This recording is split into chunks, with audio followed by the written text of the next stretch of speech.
Bonjour le Gabon, bonjour les populations de Charbonnage. Nous sommes ici ce soir au quartier Charbonnage dans le cadre d'une sensibilisation pour les violences post-électorales. Chers amis, mesdames et messieurs, je suis l'ambassadeur du MAPAN pour la paix. Et ce soir, je suis venu causer avec les populations de Charbonnage. Je suis venu causer avec vous. Est-ce qu'on peut échanger? Est-ce qu'on peut échanger la famille? Est-ce que la population de Charbonnage est là ce soir? Est-ce qu'on peut échanger ce soir, les gars? Est-ce qu'on peut échanger sur les violences? Chers amis, en cette période électorale, nous voulons une élection en paix, sans la haine, la violence et la xénophobie. C'est ça où c'est pas ça, les gars? C'est ça la jeunesse. C'est ça où c'est pas ça? C'est ça la jeunesse. Écoutez la famille, l'élection présidentielle, c'est comme la finale de la Champions League, où il y a un qui perd et l'autre qui gagne. C'est ça ou c'est pas ça? C'est ça la jeunesse. Il n'y a jamais deux gagnants à une finale de la Champions League. C'est pour vous dire quoi? L'élection présidentielle, c'est comme la finale de la Champions League. Il y a un qui doit gagner et les autres doivent perdre. Mais il y a un constat dans ce pays. Depuis 1993, à chaque élection présidentielle, il y a toujours les jeunes dans les rues. 93, 98, 2005, 2009, 2016, c'était quasiment la fatale. C'est dû à quoi? Pourquoi c'est flou? Pourquoi les jeunes se lèvent une fois l'élection est proclamée, vont dans les rues, vont casser, vont brûler? C'est dû à quoi? Mesdames et messieurs, le débat est ouvert. Sur ce plateau, je veux me tourner du côté de monsieur Christopher. Bonsoir mon frère. Bonsoir monsieur Claude. En 2016, tu étais ici au Gabon. Alors, qu'est-ce que tu as vécu? Quel est ton sentiment? Quelle est ton expérience? Et qu'est-ce que tu peux dire à la jeunesse gabonaise qui t'écoute en ce moment et qui te regarde? En ce moment, on a besoin d'une jeunesse consciente. Une jeunesse qui pose des actes. Une jeunesse qui accompagne le développement de l'État. Donc nous voulons une jeunesse qui se mette à casser pendant les élections. Nous voulons une jeunesse qui essaie de faire de bonnes choses pour le développement de son pays. Donc nous voulons en ce moment demander à cette jeunesse d'être toujours présent dans les activités génératrices de revenus et apporter du soutien à l'État pour développer notre pays. Donc c'est à ce point que j'essaie de donner ma conscientisation et demander aux jeunes d'arrêter de casser. Parce que quand on casse, on fait revenir notre pays en arrière. On fait revenir notre pays en arrière et ça fait retarder le pays, ça fait retarder la croissance et le développement du pays. Donc nous voulons la transformation de notre pays et accompagner le gouvernement dans sa transformation. Donc ne cassons plus. Parce que quand on casse, on devient un pays qui est derrière. Et nous voulons plus être derrière, nous voulons avoir une visibilité sur l'État, sur la visibilité sur les bonnes choses du Gabon. Donc essayons d'être une population sensible et une population qui peut apporter quelque chose au développement. Merci. Et ça, c'est super. Est-ce qu'on peut encore appeler pour le frère? Merci, merci. Yes, tu as dit un mot que j'ai aimé tout à l'heure. Lorsqu'on casse un bien public, on recule de 10 pas derrière. L'argent que le gouvernement a dépensé pour reconstruire l'Assemblée nationale, cet argent-là pouvait servir pour construire des écoles, des lycées. Alors, s'il vous plaît,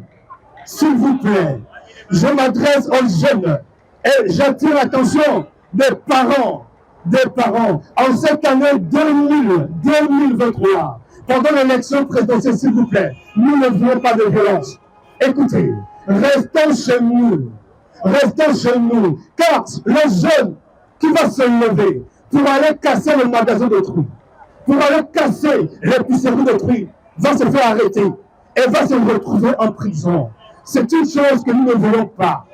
Pour éviter d'être arrêté et de se retrouver en prison, pendant que le ministre de l'Intérieur va proclamer les résultats de l'élection présidentielle, restons chez nous, restons dans nos maisons. Il y a des gens qui ont été arrêtés en 2016. Jusqu'à présent, ils sont toujours en prison. Écoutez, si ils étaient chez eux, on ne devait jamais les arrêter. Nous sommes ici du côté de Charbonnage. J'attire l'attention des jeunes. Les jeunes, restons chez nous. Ça ne sert à rien de se lever, d'aller casser. Lorsque tu casses le bien d'autrui, c'est la prison qui t'attend. C'est la prison qui t'attend, mon frère. Écoutez, la violence ne sert à rien. L'élection présidentielle ne se gagne pas par la violence. Ça ne se gagne pas dans la rue, s'il vous plaît. Alors, sur ce plateau, il y a également mon frère. Comment tu vas, frangin? Donne le micro, s'il te plaît. Ok, est-ce que tu peux nous partager ton expérience, ce que tu as vécu en 2016 pendant l'élection présidentielle, et quel conseil que tu donnes aux jeunes Gabonais, à tes frères qui te regardent actuellement? Bonsoir au Gabon. Depuis 2016, nous sommes vraiment dans le deuil. Nous sommes encore dans le deuil de naufragés. Nous ne voulons plus de sang. Nous ne voulons plus de massacre. C'est bien comme ici sur le charbonnage parce que ça a commencé ici. Et je dis encore à mes frères qui me regardent, moi je reste dans le Mapan. Je suis un fils du ghetto. Nous sortons de loin, les gars. On ne va pas mourir pour des choses qui ne nous appartiennent pas. Le pays nous appartient. Mais ce que les gars là font là, non. On est cassé. Beaucoup de gens sont morts.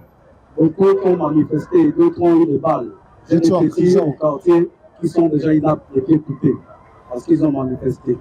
On les a attrapés, bastonnés. Moi, je veux plus ça pour la jeunesse. Nous sommes des paramans, comme on dit. Nous cherchons. On le jour des élections, pardon, ne cassez plus, ne marchez plus, ne faites plus ces désordres-là. Pour ne plus encaisser des coups d'attaque, des fusillades, des trucs un peu comme ça, pour ne pas que les parents pleurent, parce que nous sommes trop en deuil depuis 2016. Pardon, nous sommes en deuil depuis 2016. Moi, je ne veux plus avoir un frère, la conscience d'une personne, un frère gabonais, un frère étranger, qui va pleurer encore son parent. Nous sommes fatigués de ça. Arrêtez, les gars, arrêtez. Nous sommes tous des ghettoisards. Nous vivons tous dans le Mapan. Ça nous fait mal, mais restons chez nous, attendant les élections. Hein? Lorsque mon frère a parlé, c'est comme la Champions League, un gagnant, un perdant.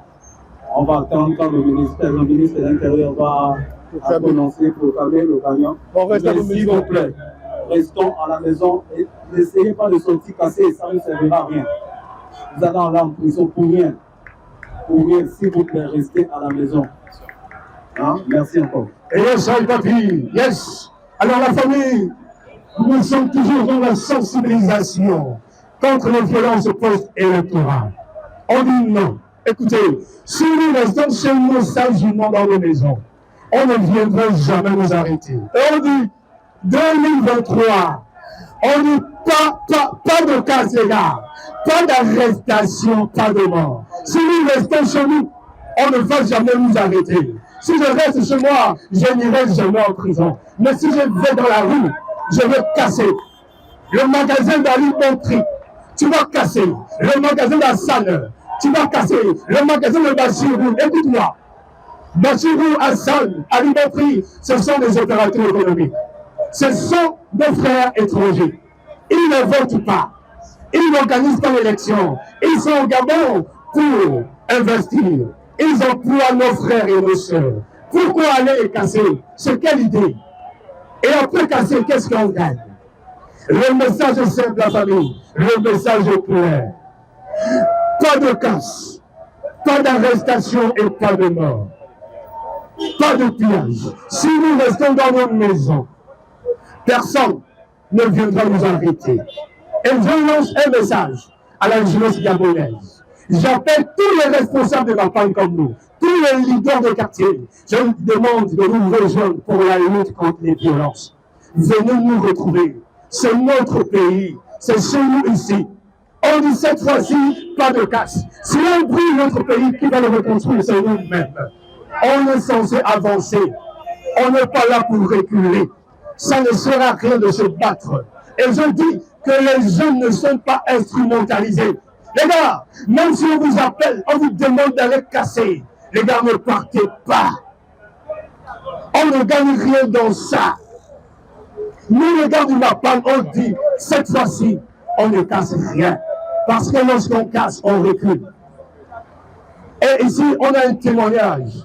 Il y a un jeune compatriote qui a vécu des choses en 2016 et qui est là pour témoigner. Il veut dire ce qu'il a vécu en 2016. Dieu merci, il a pris conscience et il regrette. Lui, c'est le frère Stéphane. Bonsoir Stéphane. Bonsoir la famille. Bonsoir Samba le Gabon, bonsoir Samba le charbonnage. Alors Stéphane, 2016, quel cauchemar que tu retiens pour 2016?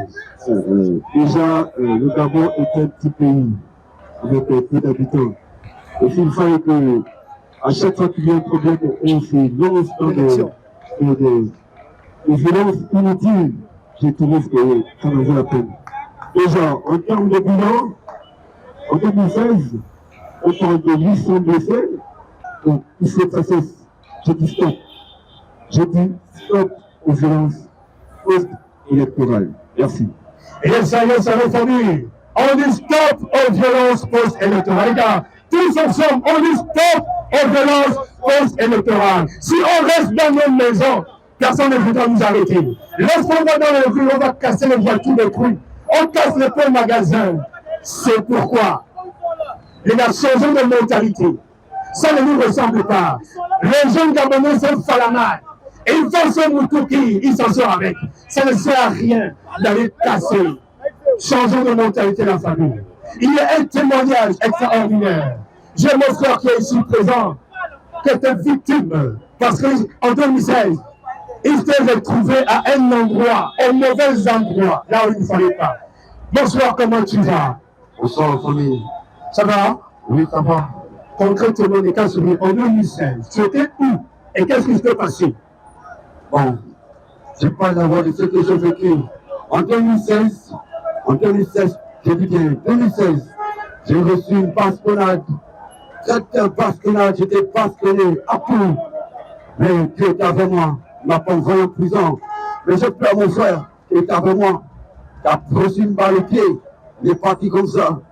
Ah, avec moi, le véhicule qu'on m'a porté, on m'a fait monter, on m'a caché le visage, on m'a déposé dans le carrefour. Et pas, il n'y a personne qu'on t'a retrouvé quelque part. Et c'est tout comme ça. Pour dire encore mes frères et sœurs, les Kassongués, cette année c'est pour nous. C'est pour nous, cette année c'est pour nous. C'est pour nous, les frères. On continue le Skata. C'est le Skata, c'est le Skata. On est dans le Skata, non? On fout les deux dans le propre. Arrêtez de casser les magasins de prix.